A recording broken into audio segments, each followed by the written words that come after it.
Hi, this is Tim Chrulski. You've gotten to know some of Garner's folks personally through my podcast. Now it's time for you to hear about the ever-changing things happening in the trucking industry. From regulations to technology to customers and the daily life of a trucker, it's time to hear from the folks on the road and the people off the road who provide support. What will your perspective be? Will you agree with the thoughts of others? Find out when you come with me on Garner Trucking's Beyond the Cab. Hello and welcome to another edition of Beyond the Cab. Currently in the transportation industry, we're talking a lot about supply chain, everything from driver availability to equipment that isn't available and all the problems at the ports, let alone everything in between. Today, I want to introduce a very special guest from a valued long-term customer, Lowe's. Mr. Phil Hubbuch is with us today. Well, Tim, thank you. Thank you for having me. Thanks, Phil, for coming in. I appreciate it. We want to talk today a little bit about supply chain and some of the challenges that you're facing, both on the DC level and at a corporate level from what you can share today. But I think it's important first to know a little bit. Selfishly, I know a few things about your background, but I want to make sure the listeners today know a few things as well. So obviously the Southern draw is the first thing we notice, right? So where does that put you on the planet? Where are you from? Well, Tim, I've been from the South most of my life, but now I call Findlay home after 17 years up here. But born in Kentucky, lived in Tennessee and Georgia. And like I said, the last 17 years up here. After I got a degree in supply chain, which wasn't a popular thing back in 1994, but yeah, now we're cool. Right? Yeah, now it's a great thing, you know. But did that and got a job down in Macon, Georgia. Worked in Macon at a cigarette company. Was called Brown & Williamson Tobacco back in the day. Now it's Reynolds American, and made cools and things like that, but they merged and I got displaced and I ended up at Lowe's in 2004. Been here since. So was that direct from there to here into Findlay? Yes, sir. Okay, all right, great. I knew that there was some background there in distribution, that sort of thing, and certainly it's all kind of birds of a feather type stuff, so I appreciate you sharing a little bit there.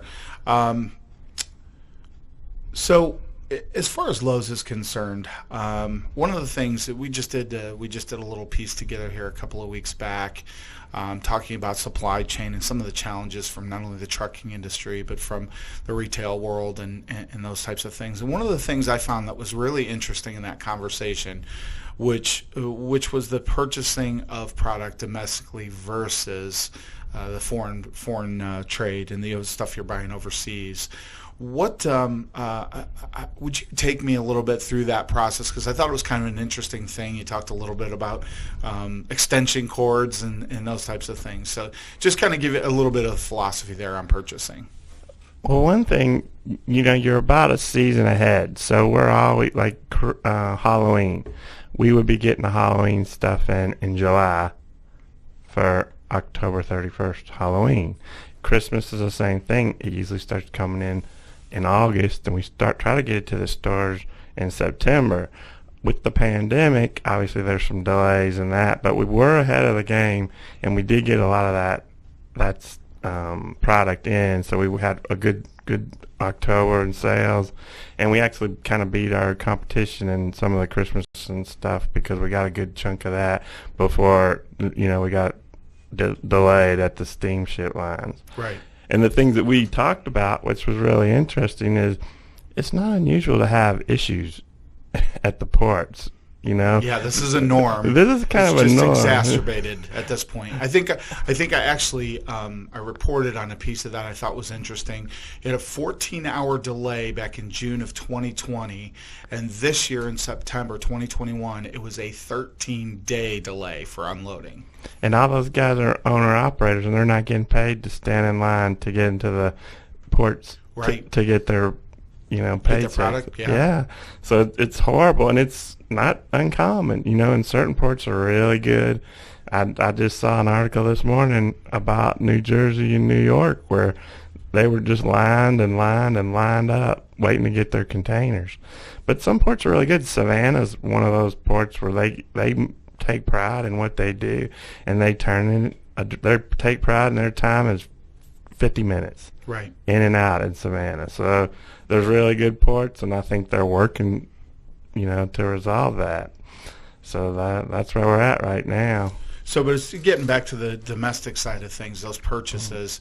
I know you had those challenges as far as getting the extension cords in at Christmas time, and we bought them domestically so that you could help facilitate that process. Would you say that there's been a change in purchasing overseas versus domestic purchasing since the pandemic, or as a result of the pandemic? I would say that not the pandemic, but the issues at the steamship lines or the ports. So regardless of those issues. Yeah, because like we had talked about, the Chinese New Year, they shut down for a month. I can't remember if it's May, I think. Yeah, and it's for about a month where there's no shipments out of China. Well, one year we got hit because all the extension cords were purchased out of China. And so Home Depot was getting them and Walmart was getting them on the shelves, and we were all stuck. So this was 4 or 5 years ago. We made this decision. You got to be sourcing domestically at least a good portion, or a majority, or at least have a little bit, so you don't run into that situation at the ports. And since then, we've been pretty decent, at sourcing domestically and not putting all our eggs in one basket, in the Chinese overseas, and Korean. Yeah. It's an interesting dynamic, and the fact that the pandemic really didn't make that decision or give you guys an opportunity to change or want to change that's pretty cool that you're ahead of the curve there.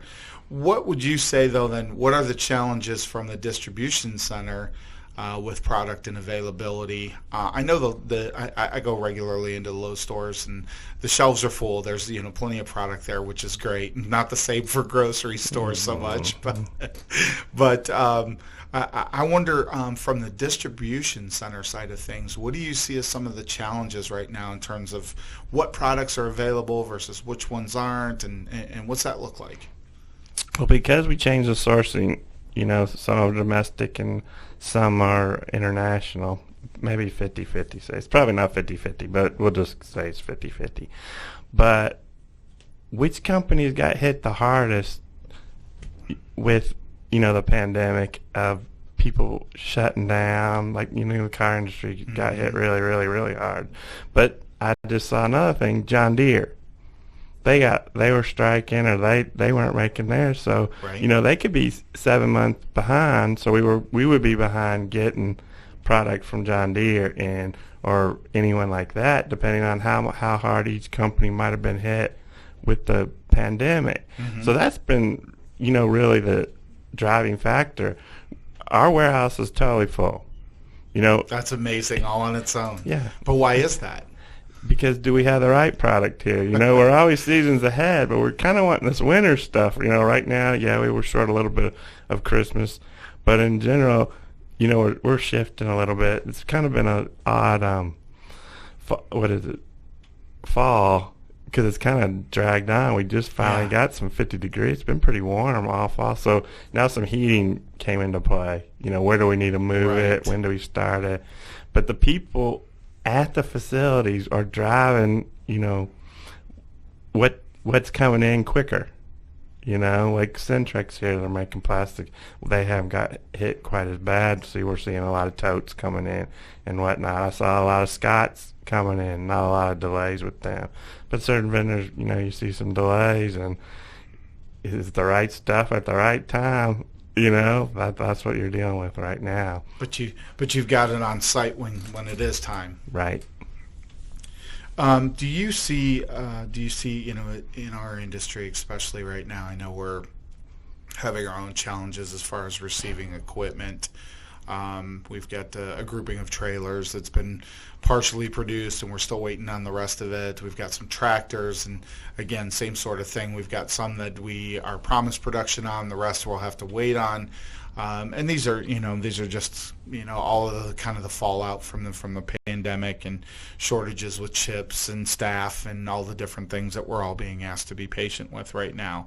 What are you seeing in terms of shortcomings with equipment? You keep a decent sized pool on site, and obviously you mentioned the product and those types of things. What are you seeing at this point? It's all kind of intertwined, kind of with what you said. Do we have enough people to unload the trailers? Do we have enough space to unload the trailers and store it? And do we have the drivers to bring it in? So it's all kind of intertwined. So what ends up happening, and when we're full like we are, and we don't have the people to unload the trailers, what happens? Well, the trailers end up being kind of used as storage facilities until we can get around with it. And that really hurts you guys because y'all need them for different customers and whatnot. So we end up tying up trailers longer than we try to turn everything 24 or 48 hours minimum. And if we can't, that's when that's a problem. That's a problem. It's a problem with you. Then you got drivers that are available that don't have a trailer, and that's a problem, so it just compounds the issues, and it all works together, yeah. As we move through. Do you see the same challenges on the loading side? I know you mentioned staffing and having some difficulties there, and as far as getting unloaded, the same has to be true then for the loading processes. Loading is a little bit better, frankly, because we just have you guys and rail as the core carriers, for Right. going to the store. So we have these long-term relationships and partnerships, and we know we work great together, and we know what we have to do. The problem is at the store level, if they have call-offs, and that's a hard job to fill anyway, where, if they call off and you guys show up and your driver's like, oh, man, they didn't unload last night's trailer, well, then what am I doing with this trailer? Right. You know what I mean? So you lost a guy too. And, and then we have an extra dude, and what do? Do you bring him back to the DC? Do you reschedule? Does the guy waste 10 hours sitting at Right. and that's really the biggest challenge about delivering. You guys have been phenomenal, 100% delivery at both locations, and Rail's done fair. They have a little bit more staffing issues, but they've been really good as well. We're up to 99.7 on time percentage. So the driver part of it, because we've established such great partnerships, has been a great thing. It's staffing at both locations, Sure. more so. Yeah, I can see that too, and you see that everywhere. As I mentioned, you can't go to a restaurant today without being asked to be patient. That they're short staffed, those types of things. So we're kind of all living in that world. What would you say in the home improvement world? As far as planning for natural disasters? I mean, we've had this pandemic, and certainly we've had other, life goes on. We still have situations with, with fires and flooding and all the things that go on. Can you share a little bit there as far as how does Lowe's approach that natural disaster world? Well, obviously we've had some, and we it's seasonal, so we know up here we might get a tornado here and there, and flooding is actually a pretty big thing. But winter and snow is the big hitter up here. So we do stock for that, and it's called emergency freight, and it fills up the warehouse, and that's what takes a certain amount of space. So that when there is an issue, we have it. First, we want to have it in the store prior to the event. Right. But if a natural disaster does take place, we want to be able to get it to you guys and get it to the stores so we can get it to the consumer to fix their problems. So we already have it stocked, and we are fast, and it's just how do you allocate your resources to get it to the place that it needs to be at that time. Do you see a lot of draw on the products and the freight that you have in the case of a natural disaster that maybe isn't in our area? Or does it typically get handled by that DC that's closest to, that's not in the way of whatever that storm is or problem is? Yeah, we'll send some stuff down to Texas, and mostly we would go East Coast or Indiana or Rockford or Michigan, and that's kind of where we would go. And we have DCs obviously all over the country, so they're going to pick the closest one just because of the transportation and how Right. quick you can resolve the problem. So first they go to the closest DC, and then they move out.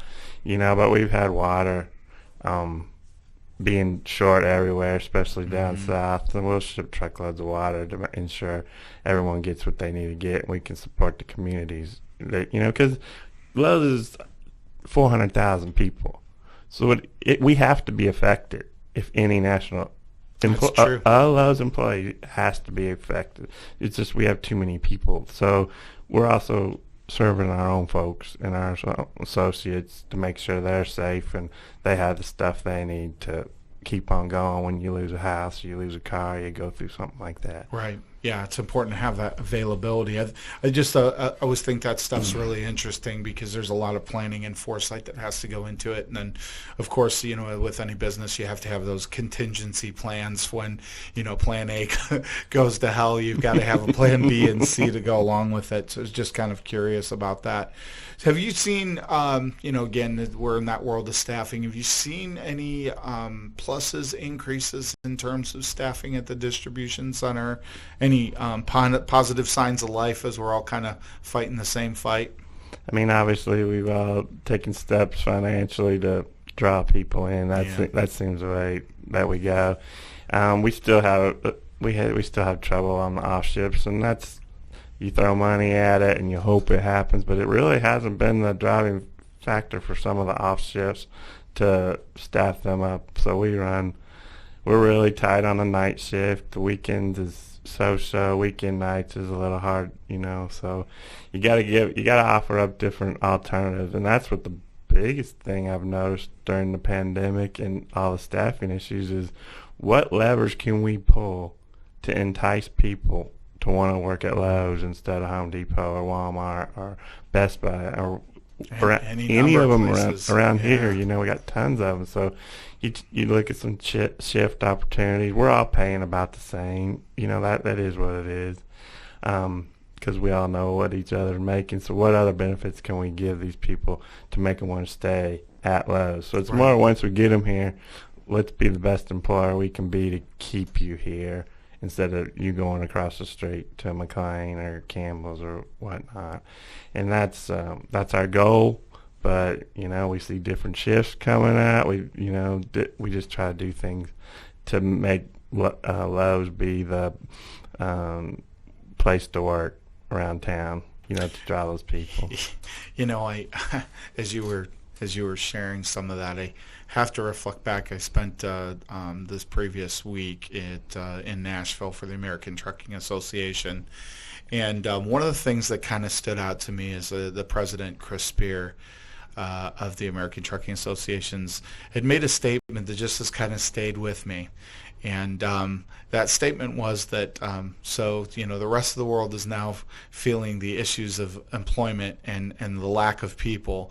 Well, welcome to the party, because trucking's kind of dealt with that for decades and decades. And it's just, kind of a reminder of how hard we have to work to maintain the folks that we have and to attract more people into the industry. As we started this conversation, great point about who knew that that supply chain degree was going to be something that was so valued at this point and such a big part of and I suppose it absolutely was then when you got it, and it absolutely was when I started driving truck.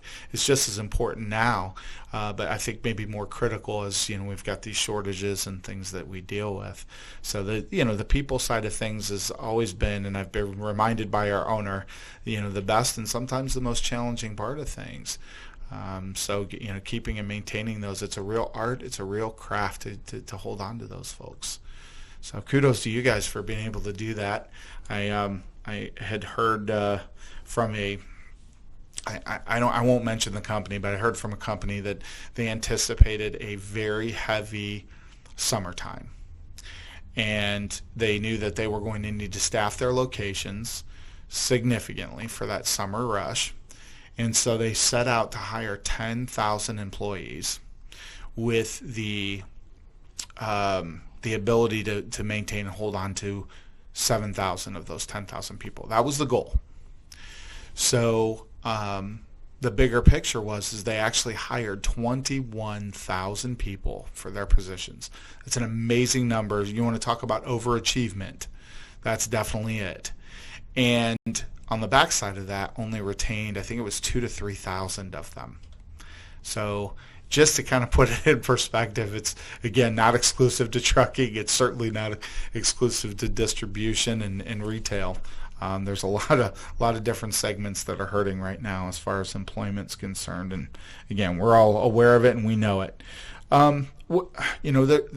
There's a real tendency for me that I want to focus on, the positives of things. We can always dwell and be bummed out over the problems and issues. But the success side of things, there's been some things that for me personally and for the organization here that have really come to light, have really said, okay, this is a good thing that's come out of this pandemic.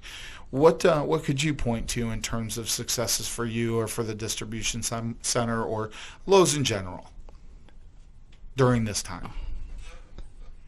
There is successes on everything you do, and like you said, you don't want to talk about failures. So I tend to talk about them as opportunities. What have we done differently to be successful? And you got to balance the partnerships and the store and Lowe's and the carriers to make sure everybody's successful. And I always feel like if we're all successful, then we're going to win. Right. One way or the other. So failures, I don't know if I could even point to a single thing I call failure. Sometimes you want to be careful not being complacent. How do you always. How do you resolve it? Not saying, well, it is what it is because of the pandemic. Well, that's not a good answer for any of us. What levers can we pull to still continue to be as good as we have always, and not say people are the problem, that we just blame it on people and throw our hands up and go, so what do you have to do? So I think that's my biggest challenge and biggest growth as a leader or a senior leader at the company is don't accept it is what it is. Find a way. Yeah, find a way to resolve it and make everyone successful, because we're all in it to make some money, So let's find these opportunities and minimize the lack of whatever, people, drivers, people at the store, whatever.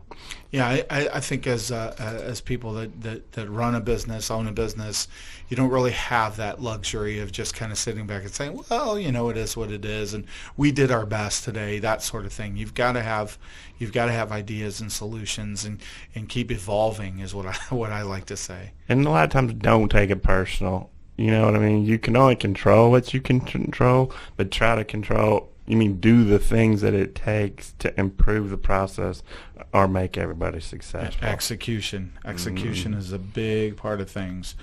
Do you see any obstacles in the world of home improvement here over the next year, couple years? Anything that stands out to you?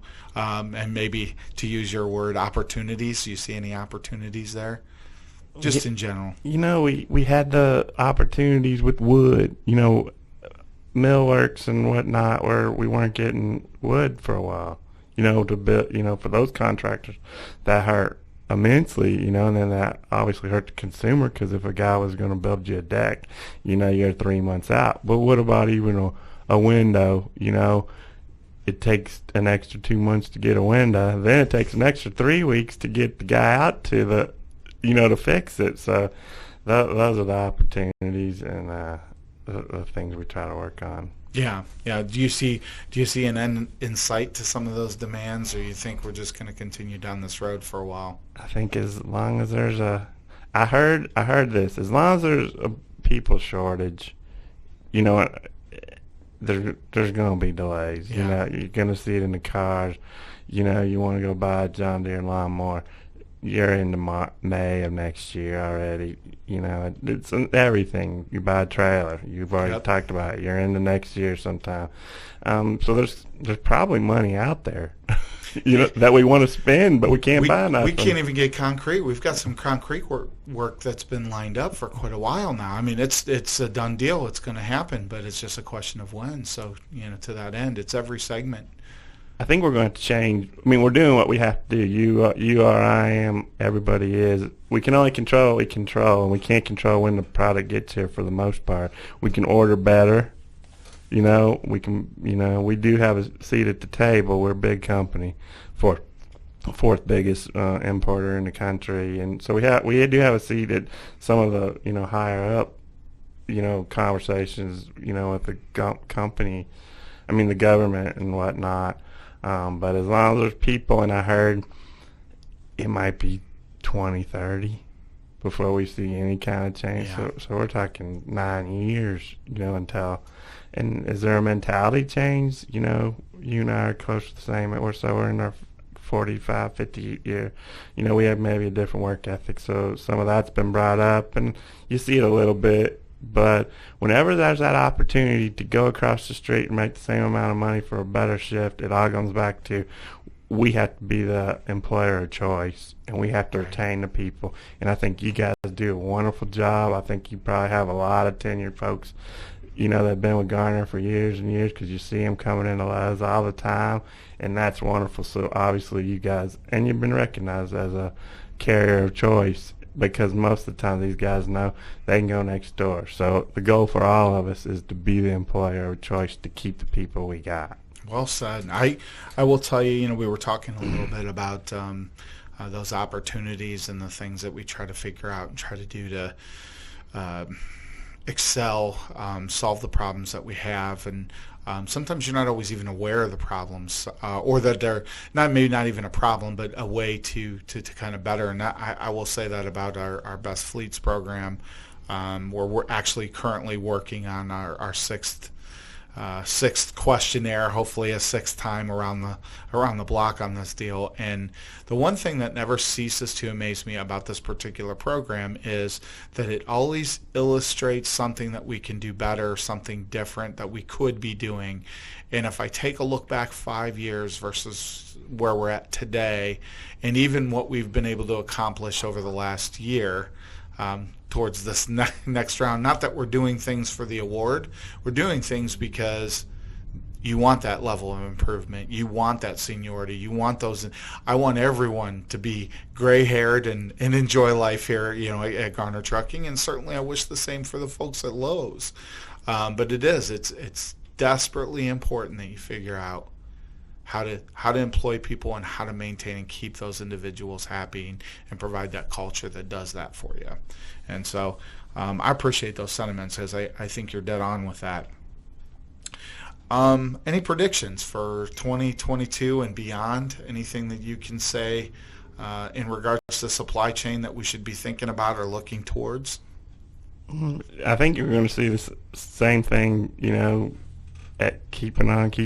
We're going to have trouble getting stuff based on people manufacturing stuff and producing stuff. As long as we're short people, it's going to take longer to get everything. So be patient. So hold on and buy your toilet paper. Yeah. I did look stock the other day, but it's up and down on every week. Absolutely. Well, Phil, I really appreciate you again taking the time to spend with us today. It means a lot to have a valued customer for 20 years, I think, this year. So it's a pretty big deal for us, and we're so thankful for the relationship that we have as organizations, and certainly the relationship that I have with you on a more personal level. What message, if any, would you like to share with our drivers before we finish up today? I was thinking about this, and you and I were talking a tiny bit about it, and one time 10 years ago, I think I did a keynote thing, and I brought up that the drivers are the face of any company, especially Garner. And it's not you sitting, up here in the office, or the dispatchers or whatnot. They're the people facing the customers. And I get no complaints ever about unprofessional behavior from Garner. You're courteous. They know what needs to be done. They're professional. They handle everything the right way. I can't, and that's not the way it is with a lot of customers and customer drivers. And that's what I appreciate about with Garner, and I appreciate that I never had. There's no maintenance to me, and I know what I get expect when I'm dealing with a Garner driver. So I hope to do the same thing with Lowe's, to treat you guys professional and, be available. But I can't thank you guys enough for the way you act and the way you are, and the way you are as the face of Garner. You guys do a great job. Thanks, Phil. I appreciate that, and I know our drivers work hard to be as professional as possible on site, on the road, and at the store locations. And certainly we've had the same sort of experience from our end as far as the folks on the docks and the security guards that they're dealing with each and every day. There's genuinely not a whole lot of error there. So I appreciate that and appreciate the sentiment. I want to thank you again, Phil Hubbuch, for taking the time to sit down and talk with me, and thank you for another edition of Beyond the Cab. Thank you, Tim.